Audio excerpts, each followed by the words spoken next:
खुलुमबाय स्टुडियो आं Robin Basumatary digital बड' निउज आरो माखासे फेसबुक पेजआव मोनसे भिडिअखौ लानानै आबसु आरो इउपिपिएल लिरनानै फोसावनायनि हेंथायै गोख्रों रावजों सोंखारिदों बिथां रेबेन बर'आ। नंगौ बरन'दि दैमानि 2 नम्बर महल आरो तामुलपुर जिल्ला आबसुनि आफादगिरि बासिराम रामसियारिनि सायाव डिजिटल बड' निउज आरो माखासे फेसबुक पेज महलनि भिडिअखौ लानानै बायदि बायदि आरजाथावै बाथ्राफोरजों फोसावनायनि बेरेखायै खौरांगिरि मेलनि गेजेरजों गोख्रों फिनजाथाय होदों बिथां रेबेन बर'आ। थारैनो बे भिडिअआ 2023 मायथाइनि गोजाम भिडिअसो आरो बेवहाय रावबो आबसु आरो इउपिपिएलनि मानसि गैयामोन। बासिराम रामसियारियाबो बे समाव जेबो बिबान गैथ'वामोन। बरन'दि दैमानि 2 नम्बर महलनि भिडिअखौ गुदि मिथिया बिजौ मिथिया आबसु आरो इउपिपिएल बायदि बुंनानै फोसावनाया गनायथाव नङा। बरन'दि दैमानि 2 नम्बर महलनि भिडिअ सेबखांग्रा आरो भिडिअ दैथायग्रा आरो जाय चेनेल आरो फेसबुक पेजआव गुबै भिडिअनि बारगा नंखाय साजायना बांसावनाय फोसावदों बेफोरनि बेरेखायै गुवाहाटी हाइकर्टआव केस होनाय जासिगोन होनना बुंथिदों बिथां रेबेन बर'आ। आरो बेनि अनगायैबो बिथां रेबेन बर'आ खौरांगिरि मेलनि गेजेरजों मा बाथ्रा बुंखो नोंथांमोना आबुङै खोनासंना लादो। खुलुमबाय। दिनै आं जितु नाग्रोजुलि जितु बरन'दि दैसानि सायाव थानाय 7 नम्बर कुवारि महल बेखौ लाना बे कुवारिनि जितु माबाखौ लानानै जितु भिडिअ भाइरेल जादों दिनै पर्टेल निउसाव दा बेखौ लाना आं क्लियार होनो नागिरदों। आंनि मुङा रेबेन बर' आरो नै आगदाथिं दङ जोंहा पानेराम बर' बिथाङानो अनार बिथाङा मालिक बिथांनि लेखाजोंनो जों महलखौ टेन्डार मारनानै जों शेयार हल्डाराव थाफानानै हयथ' जों सोलिबाय दङ। दा दिनै आं बे निउसाव फैनाय कारना जादों जे दिनै बावैसो ओंखारनाय जितु एबसु आरो इउपिपिएलनि गेजेराव महलखौ लाना जि दाङाबाजि दा बेखौ लानानै आङो रायजोफोरनो क्लियारिफिकेसन होनो नागिरदों। दा बे खोथाया जाहैबाय बियो थांनाय 2023 सननिनो जानुवारि फेब्रुवारि समनि भिडिअमोन बियो। जों बे भिडिअखौ खालामनायखौबो एसे मिन्थिखादोंमोन जोङो, थेवबो जों बिसिम फैगोन होननानै जों सानाखैमोन। दा बेखौसो दुखु फोरमायनो नागिरदों जे जाय निउसआ दामदों दा बे निउसआ जेबो जानला मानला मिन्थियालासिनो मालायनिफ्राय सायाव सा कालेक्ट खालामनानै जि निउसखौ दामदों दा बेयो जोबोद दुखु नांथावना खोथा। दा मोनसे निउस जानांगौबा माबायदि जानांगोन निउसआ, दा बे खोथाखौ हयथ' बे बिथाङा खुनु नलेज गैया बिथाङा। दा बेनिखायनो हयथ' मालायनिफ्राय कालेक्ट खालामनानै सोरबा हरनायखौनो दामनानै जे दिनै जोंनि गेजेराव एबसु आरो इउपिपिएलनि गेजेराव दाङाबाजि बा सोरजिहोनो नागिरदों बा जोंखौ समाजनि गेजेराव बदनाम खालामनो नागिरदों। दा बेखौसो बुंनो नागिरदों बै समाव जि समाव जोङो महलनि हिसाबखौ लानानै बा कुवारिनि हिसाबखौ लानानैसो जोङो रायलायबाय दंमोन।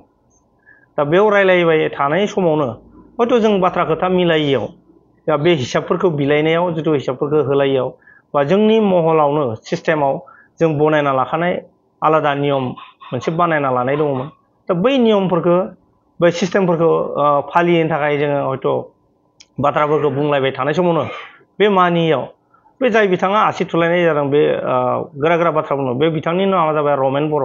बिथाङाबो कुवारियाव दङमोन बा जोंबो दङ शेयार हल्डारनि गेजेराव। दा जोङो बाथ्राफोरखौ बुंलायबाय थानाय समाव बे बिथाङा गोरा बुंबाय थानायनाव बासिराम रामसियारि बिथाङाबो सासे बे महलनिनो सासे शेयार हल्डार हिसाबै बाथ्राफोरखौ गनायथावै बुंनायनि गेजेराव दा बिथाङाबो बाथ्राखौ बुंनायावनो बे जिनिसा हयथ' दावराव दावसिया जालांदों। आरो जों मिथिदों बे भिडिअआ एसे गोलावानो स्टार्टिंनिफ्रायनो दङ भिडिअआ। दा गतिके बे भिडिअखौ लानानै मा फोरमायनो सानदों बे निउसआ दा बेखौ जों बुजिना मोनाखै। दा दिनै लिरदों माखासे निउसआबो लिरदों एबसु आरो इउपिपिएलनि गेजेराव कुवारिखौ लाना नांलाय। बे टटेलि नङा।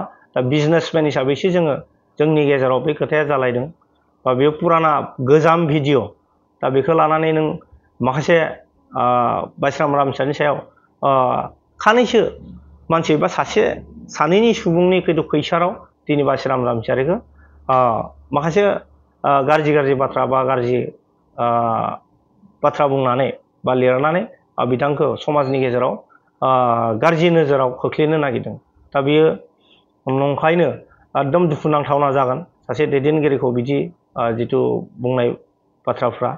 दा जोङो जाय निउसआ होदों बे जाय निउसआ कालेक्सन खालामदों बेफोरखौ सोरनि दारा थांदों जों टटेलि बे जिनिसखौ जों कालेक्सन खालामजोब्बाय बा जोंनियाव बेफोरनि बाय'डाटा फैजोब्बाय जों लाजोब्बाय। दा जों बेखौनो समाजाव बेखौ जोङो आयेननि राहा लानानैसो दा बिथांमोनखौ जोङो खालामसै। दा बिथांमोना जानला मानला जिथु भिडिअ दामनाय दा बिनिफ्राय गोजानाव थानांगौ। दा जायफोरा जानला मानला बे अजथा टाइमाव भिडिअ खालामनाय बिथांमोनखौबो जों गोख्रों रावजों बुंनो नागिरदों। दा बिथांमोनखौ जों गुवाहाटी हाइकर्टनि दारा बिथांमोनखौ जोङो आयेननि राहा लानाय जागोन। दा जोङो जोंनि गेजेराव रायलायखानाय जाबाय। दा जोङो समबारैनो जोङो जों गुवाहाटी हाइकर्टनि दारा दा बिथांमोनखौ जों बे जाय निउसआ दामदों जाय पर्टेला दामदों दा बिथांमोनखौ जोङो आयेननि राहा लानोसो जों बेबस्था खालामबाय। जिल्लानि आफादगिरि नंगौना नङा? बेथ' जानो हाया। बे बिथाङा बै समाव बासिराम हामसिया जिहेतु 2023आव जिहेतु कमिटि गठनानो जाखायाखै तामुलपुर जिल्लानि पुराना गोजाम दङमोन। बै गोजाम आफादासो दङ। बे बिथाङा तामुलपुर जिल्लानि बिथाङा बोसोनगिरि हिसाबैसो दङमोन बा बिथाङा आफादगिरि जायाखैमोन। दा बै समनिनो भिडिअ बियो बा बै समनिनो खोथा जोंनि जिथु महलनि जोंनि गेजेराव एसे तर्क जुक्ति जानाय दा बेखौ लानानै दिनैसो बोरै दामनो हागौ। दा बेखौ जोङो सबसे दुखुनांथाव बे भिडिअआ दिनै दैज्लां बोथोर बे समावसो दामदों। दा बै समाव जोङो सुइटार गाननासो दङ। बै समाव गोजां बोथोरनिनो खोथामोन जों। दा बै खोथाफोरखौ नायनानै जों सानखांदों निस्सय बे निउसआ खुनु नलेज गैया। बैफोर पर्टेलफ्रा खुनु नलेज गैया। निउस खालामनायनि बिथांमोना जग्यआनो गैया। थारमाने निउस पर्टेल सालायनायनि जग्यआनो गैया आं सानो बिथांमोनखौ।